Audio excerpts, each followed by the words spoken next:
Tumawa ang ating bida at kanyang sinabi na mayroon pa siyang alas na tinatago kaya dapat ay ibigay ni Elder Yan ang lahat ng kanyang makakaya upang magkaroon sila ng magandang laban. Nagsaad rin siya na siya naman ang may-ari ng titulo ng Peel King kaya dapat gamitin ni Elder Yan ang lahat upang makuha ito sa kanya. Natawa naman si Elder Yan sa kumpiyansa ng ating bida kahit na alam niyang mukhang nagsisinungaling lang ito. Nagsaad rin siya na mas maganda na ito dahil kung talagang may tinatagong ang alas ang ating bida ay talagang magagamit niya ang kanyang buong potensyal sa laban na ito. Pinuri rin ni Elder Yan ang ating bida at kanyang sinabi na sa loob ng ilang taon ay si Song Yu lamang ang nagparamdam sa kanya ng ganitong kompetisyon at ang nagpush sa kanya na gamitin ang buong kagalingan niya sa paggawa ng gamot. Kaya inutusan niya ang ating bida na para maging patas ang laban ay dapat mauna nang gawin ni Song Yu ang gamot niya.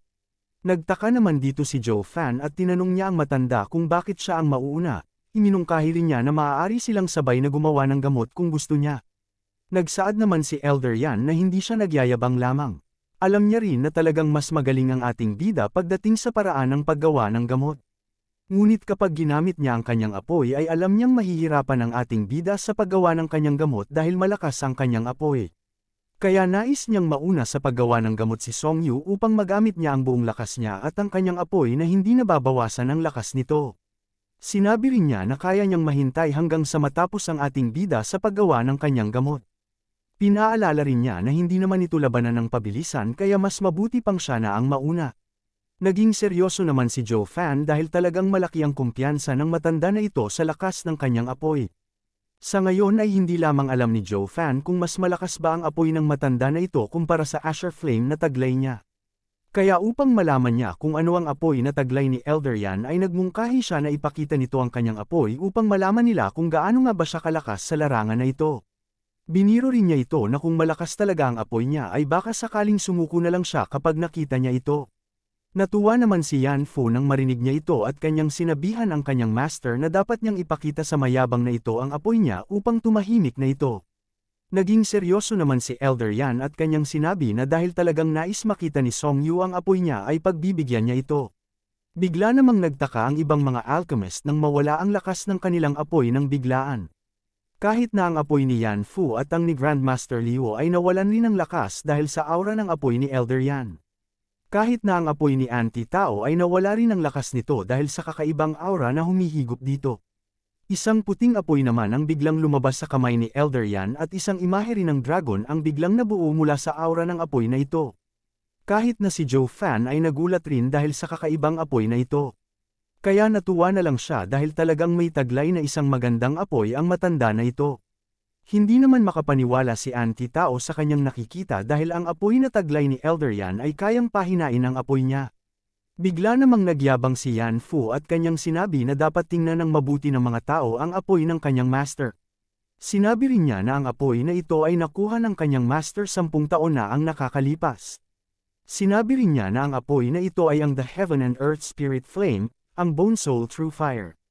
Mas lalong nagulat naman si Auntie Tao nang marinig niya na isang Heaven and Earth na Spirit Flame ang apoy na ito. Alam niya rin na ang ganitong apoy ay nabubuo lamang sa pamamagitan ng paghigop ng isang Spirit Flame sa essence ng Heaven and Earth sa loob ng ilang libong taon.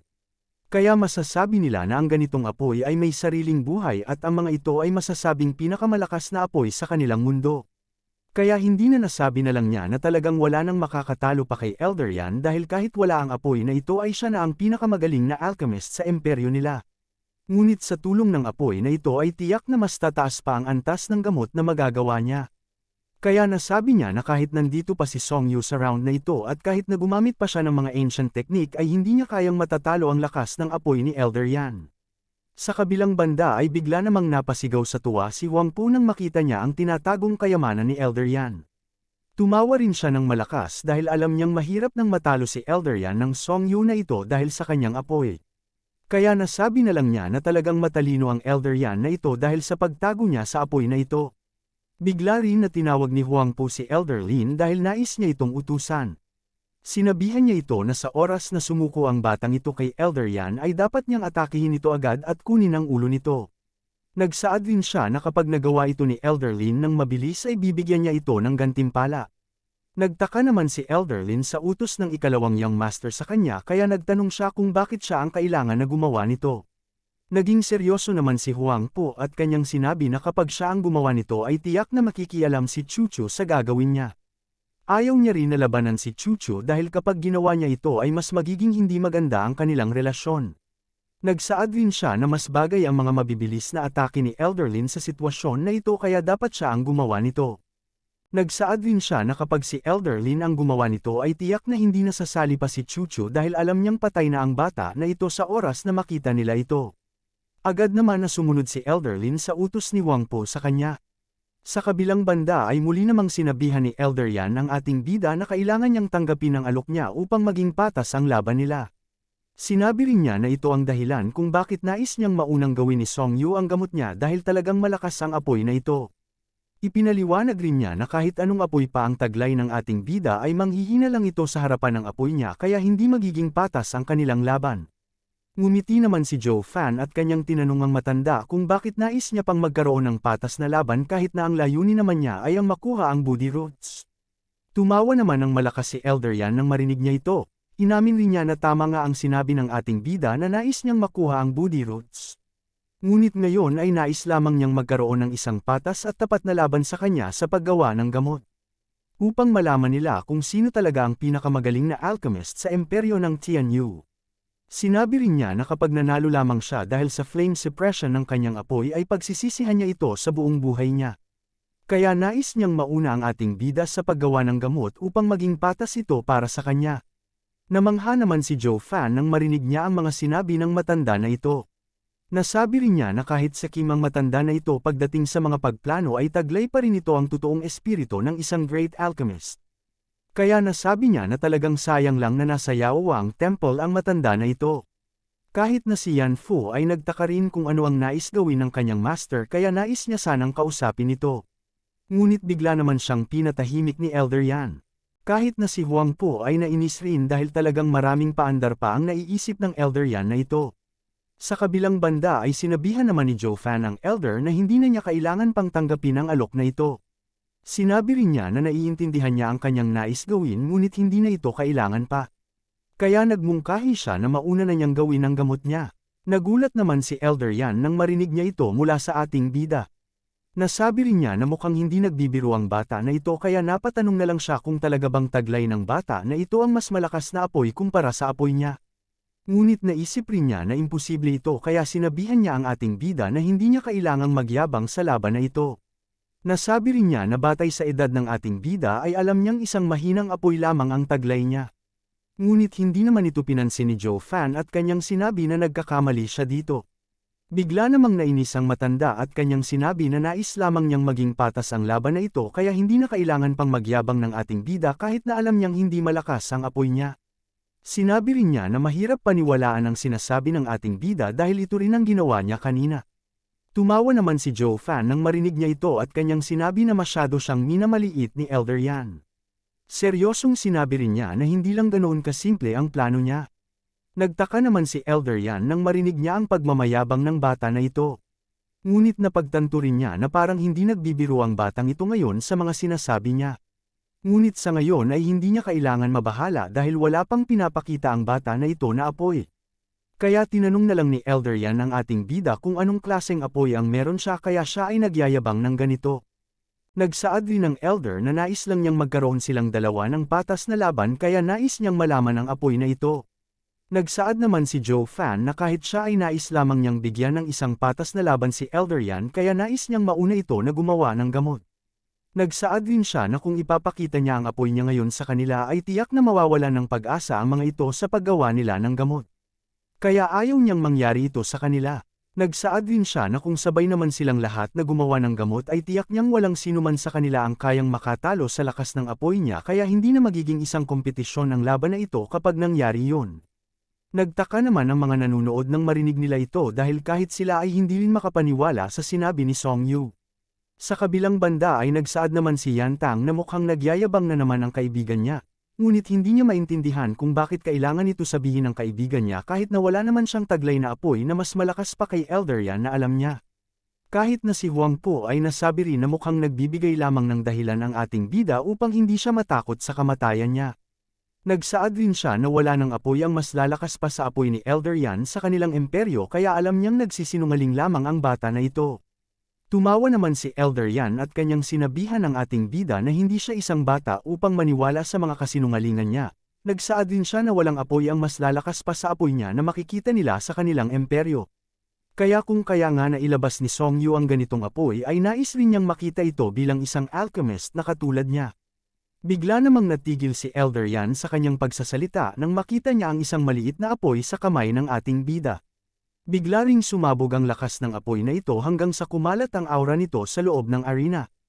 Kahit na si Elder Yan ay napa-atras dahil sa lakas ng aura ng apoy na ito. Ang malala pa ay hindi lamang dito natigil ang paglakas ng apoy na ito dahil mas lalong naging mabagsik pa ito. Naging seryoso naman ang mukha ng ating bida at kanyang sinabi na hindi siya nagsisinungaling sa mga sinabi niya kanina.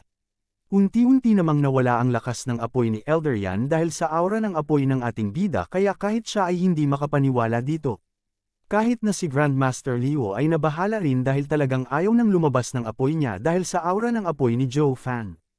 Kahit na ang ibang alchemist na siyang taglay ang mga mahihinang apoy ay hindi rin makapaniwala dahil kahit ang kanilang apoy ay hindi na rin makalabas. Natakot naman si Elder Yan at kahit siya ay nagtataka kung paano ito naging posible. Ang malala pa ay ang kanyang heaven and earth na apoy ay talagang humina dahil sa apoy ng batang ito. Lumabas rin ang mga pawis sa kanyang mukha at napatanong na lang siya kung ano ang apoy na taglay ng ating bida. Nakangiting sinabi naman ni Zhou Fan na kahit siya ay hindi alam kung ano ang apoy na ito. Sinabi rin niya na ibinigay lamang sa kanya ito ng isang hindi kilalang tao. Bigla namang tinawag ni Yan Fu ang atensyon ng kanyang master dahil napansin niya na parang wala na itong kaisipan. Sinimulan naman pinatay ni Zhou Fan ang kanyang apoy at kanyang tinanong ang matanda kung may motibasyon pa rin ba siya na gumawa ng gamot pagkatapos niyang makita ang apoy na ito. Nainis naman si Elder Yan sa tanong na ito dahil kahit na ayaw niya mang aminin ay alam niyang hindi siya mananalo sa apoy na ito. Nasabi rin niya na sa ngayon ay nais lang niyang makuha ang apoy na ito. Tumawa naman ng malakas ang ating bida nang makita niya ang reaksyon ng mukha ni Elder Yan, nasabi rin niya na ito ang dahilan kung bakit ayaw niyang ipakita ang apoy na ito.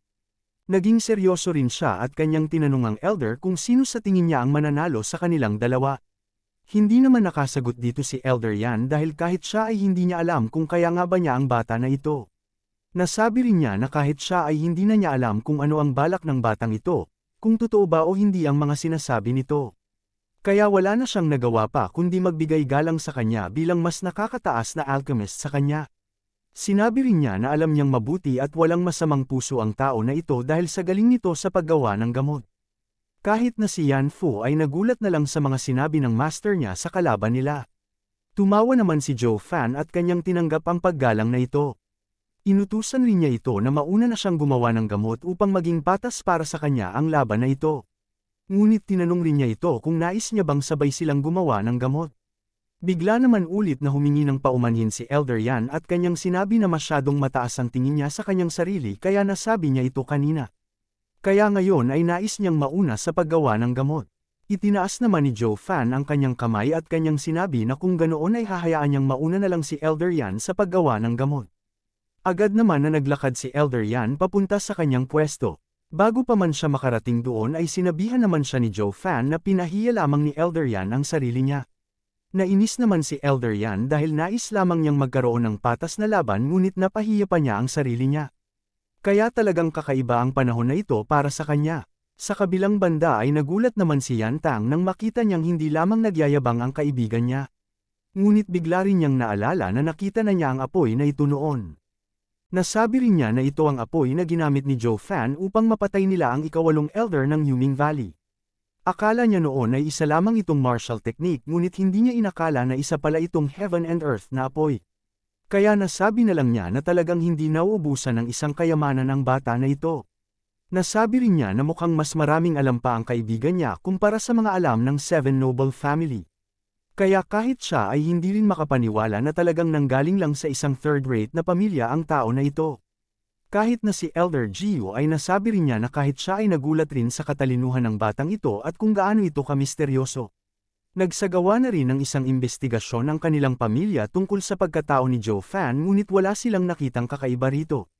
Halos buong buhay ni Joe Fan ay naging tauhan lamang siya ng Lu clan at kailanman ay hindi lumabas ang tao na ito sa kanilang pamilya. Ngunit nagbago lamang ang kanyang pagkatao nang biglang atakihin sila ng Kai family ang Lu clan. Kaya kahit sila ay hindi alam kung ano nga ba talaga ang pinagmula ng Joe Fan na ito.